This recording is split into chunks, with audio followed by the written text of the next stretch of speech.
हे hi guys. So basically हमारे पास एक greedy का प्रॉब्लम है। ग्रीडी का प्रॉब्लम ये बोल रहा है कि Ishika got stuck on an island, there is only one shop on this island and it opens on all days of the week except Sunday. Consider all three inputs and tell us the minimum number of time she has to buy some things so that she can survive for the next S days। तो basically problem क्या बोल रहा है कि एक island पे एक person है और उस पर्सन के को एक ही शॉप में से वो सामान ले सकता है क्योंकि वहाँ पे एक ही शॉप है। एंड एक तीन इनपुट्स दिए हुए हैं कि एन है कि कितने नंबर ऑफ डेज उसको उस आइलैंड पे रहना है, और एस एस बेसिकली वो पैरामीटर है जो ये बताएगा। एम है ये पैरामीटर कि हर रोज़ उसको मिनिमम कितना खाना कंज्यूम करना है और कितने यूनिट्स ऑफ खाना कंज्यूम करना है। और एम एन ये बता रहा है कि आप कितना यूनिट ऑफ खाना एक दिन में बाय कर सकते हो।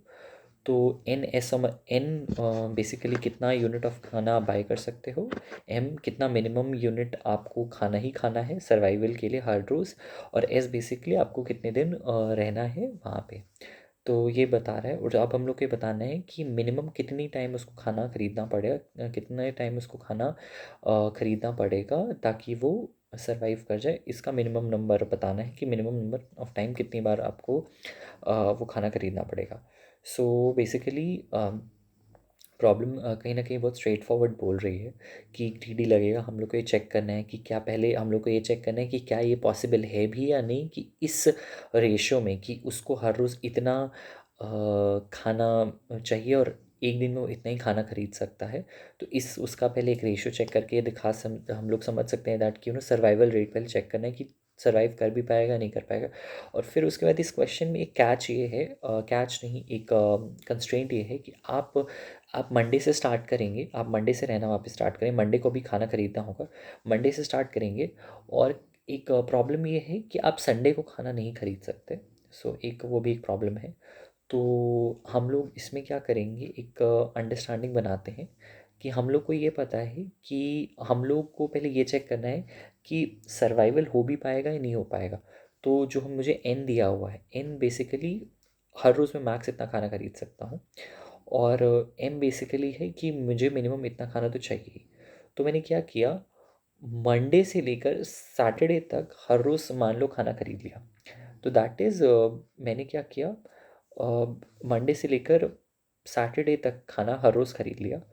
तो अब मैंने जितना भी सारा खाना खरीद लिया, हो सकता है कि मैंने जो हर रोज़ खाना खरीदा उसमें से हर रोज़ कुछ बच रहा हो। वो जितना भी बच रहा होगा, वो जितना भी बच रहा होगा, that is 6 into an minus m. That is 6n, 6n मैंने खरीदा, उसमें से 6m कंज्यूम किया, तो 6n minus 6m should be greater than जो संडे की रिक्वायरमेंट है, क्योंकि संडे को आप खरीद नहीं सकते, तो शुड बी ग्रेटर देन और equal to m। That is 6n minus 6m is should be greater than equal to m। ठीक है, 6n मतलब 6 इंटू एन, 6m मतलब 6 इंटू एम। ठीक है, तो इस इक्वेशन को और सिंप्लीफाई करेंगे तो that is 6n greater than और इक्वल टू 7m। ठीक है, तो ये एक बेसिक कंडीशन हो गया that 6n should be greater than और इक्वल टू 7m। ये एक कंडीशन हो गया टू टू चेक कि हाँ सर्वाइवल पॉसिबल है या नहीं है। अगर ये 6n बड़ा होता है 7m से तो ही सर्वाइवल होगा, नहीं तो सर्वाइवल नहीं होगा। ठीक है, तो पहले तो ये कंडीशन चेक हो गए। उसके बाद अब हम लोग को ये बताना है कि मतलब अगर सर्वाइवल दिख रहा है, ठीक है, अब सर्वाइवल दिख रहा है तो ऐसा थोड़ी ना कि हर रोज़ शॉपिंग ही कर लेंगे, क्योंकि हमें बताना है कि मिनिमम नंबर ऑफ़ टाइम्स कितनी बार शॉप उसको करना पड़ेगा। तो अब हम लोग क्या करते हैं उसके लिए ये है कि मेरे पास एस नंबर ऑफ़ डेज़ हैं और हर रोज़ मुझे एम नंबर ऑफ़ मिनिमम खाना खाना है। तो एस इंटू एम मेरी बेसिक रिक्वायरमेंट हुई। ठीक है, एस इंटू एम मेरी बेसिक रिक्वायरमेंट हुई और उसको मैं डिवाइड कर दूंगा एन से। जैसे कि मुझे 10 दिन के लिए रहना है, 10 दिन के लिए रहना है और मुझे 3 यूनिट खाना कंज्यूम करना है, और 10 दिन के लिए रहना है और मुझे हर रोज़ 3 यूनिट खाना को कंज्यूम करना है, और मैं हर रोज़ 5 यूनिट खाना खरीद सकता हूँ। तो मैं क्या करूँगा, 10 इंटू 3 बाई 5। उसका रीज़न क्या है, मुझे 30 यूनिट्स ऑफ खाना इन टोटल चाहिए इन 10 डेज़ में, 30 यूनिट्स ऑफ खाना। और हर बार मैक्सिमम मैं एक बार 5 यूनिट ही ले सकता हूँ। तो मैंने पहले ये चेक कर लिया कि संडे वाला कंस्ट्रेंट मैंने पहले चेक कर लिया कि हाँ भाई मतलब मैं कर पाऊँगा या नहीं कर पाऊँगा। इसमें भी हम लोग 10 n हमारे पास है 5 है और m हमारे पास 3 है। तो हम लोग पहले चेक कर लेते हैं कि स्टेबिलिटी है या नहीं, कि सर्वाइव कर पाएगा या नहीं कर पाएगा। 6n should be greater than 7m। 6n is 60, 6n is 30 and 7m is 21। तो 30 is greater than equal to 21। तो ये चीज़ तो क्लैरिफाई हो गई कि हाँ वो सर्वाइव तो कर ही जाएगा। अब ये चेक करना है कि कितने दिन कितनी टाइम उसको शॉपिंग करना है। That is 6n it is greater than equal to 7m, वो वाला चेक हो गया। अब उसके बाद हम लोग को क्या करना है कि मुझे 30 यूनिट्स ऑफ खाना चाहिए और 5 यूनिट मैक्स मैं एक बार में ले सकता हूँ। तो मुझे 6 टाइम शॉपिंग करनी होगी। तो दैट इज़ S/m/n। ठीक है। और ऐसा हो नहीं सकता कि तुम्हारा जो S/m है वो परफेक्टली डिविजिबल हो। तो तुम लोग क्या करोगे कि कुछ बच जाएगा, तो इसलिए हम उसका फ्लोर नहीं लेके सील लेंगे। ठीक है। तो that would be math dot floor, which is math dot floor. Of math dot floor के अंदर क्या आएगा तुम्हारा S/m का प्रोडक्ट डिवाइडेड बाय n। जो भी वो वैल्यू आएगी, लेट्स से 1.6 आएगी तो वो वैल्यू 2 हो जाएगी। क्यों हो जाएगी? लेट्स से आपका S/m का प्रोडक्ट आ जाता है 28 और आपका n है 5, तो 28/5 विल बी 5 पॉइंट समथिंग, 5.6।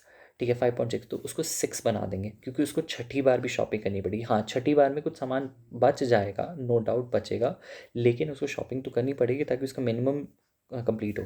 तो दैट वुड बी हम लोग फ्लोर लगाएंगे नहीं, हम लोग सील लगाएंगे। तो अब ये चीज़ क्लियरली हो गई है। अब ये जो मैंने सारा प्रॉब्लम स्टेटमेंट बताया, ये तभी वर्क करता जब एस हमारा ये मतलब ये इतनी मेहनत तब करनी पड़ती जब हमारा S/7 से बड़ा है। जब S/7 से छोटा है तो मतलब मंडे टू सैटरडे ही रहना है, मंडे टू सैटरडे ही रहना है। तो तुम क्या ये चेक करो, तुम ये चेक करो कि अगर तुम्हें मंडे टू सैटरडे ही रहना है तो तुम ये कर लो कि तुम्हारा जो n है वो बड़ा है m से या नहीं। ठीक है, तुम सिंपली ये चेक लगा लो n तुम्हारा सिंपल बड़ा है या नहीं है। तुम ये चेक लगा लो क्योंकि उसमें तुम्हें ये नहीं देखना कि हाँ किसी दिन नहीं शॉपिंग कर पाएंगे। तो जब तुम्हारा s ऑलरेडी 7 से छोटा है, s ऑलरेडी 7 से छोटा है, तुम बस ये चेक कर लो कि मुझे मिनिमम फूड जितना चाहिए उतना मैं एक बारी में ख़रीद सकता हूँ या नहीं ख़रीद सकता। हर रोज़ का मिनिमम फूड जितना मुझे, अगर लेट्स से हर रोज़ मुझे 7 यूनिट ऑफ फूड चाहिए और अगर मेरा m ही 5 है तो मैं उसी पहले ही दिन मर जाऊँगा बिकॉज़ मैं पहले ही दिन सर्वाइव नहीं कर पाऊँगा। तो मुझे सिर्फ ये बेसिक चेक लगाना है कि अगर S/7 से लेस है, मतलब संडे का कंस्ट्रेंट ख़त्म हो जाता है, तो मुझे बस ये चेक करना है कि n मिनिमम जो कंस्ट्रेंट है, मिनिमम जो फूड है वो छोटा है और या फिर इक्वल है मैक्सिमम यूनिट ऑफ फूड मैं एक बारे में बाय कर सकता हूँ। ठीक है, फिर उसमें इसमें भी वही चीज़ चेक करनी है, उसमें भी यही बताना है। अब तुम्हें ये बताना है कि कितने नंबर ऑफ टाइम शॉपिंग करनी पड़ेगी। तो दैट वुड बी S/m/n। उसका मैथ डॉट और सील ले लेंगे तो उसमें भी वही होगा। That's it. So this is how this greedy work problem solution worked. अब प्रॉब्लम का जो भी डिस्क्रिप्शन है मैंने अपने लिंक में डाला हुआ है उसका सारा कुछ। एंड मैंने कोडिंग में गिटहब का एक मेरा प्रोफाइल है, आप उसमें जाके चेकआउट कर सकते हैं और इसमें मैंने सारा का सारे डिटेल उसमें दिया हुआ, मैंने कोड भी प्रॉपरली किया हुआ है। I hope you enjoy the session and you understand what I am trying to say. So basically the problem is having the over time complexity and over space complexity, and the target should be that only because it's very straightforward question. It's just a little bit of math, you just have to figure it out. Okay, so I hope आपको ये सवाल समझ आया होगा। Thank you.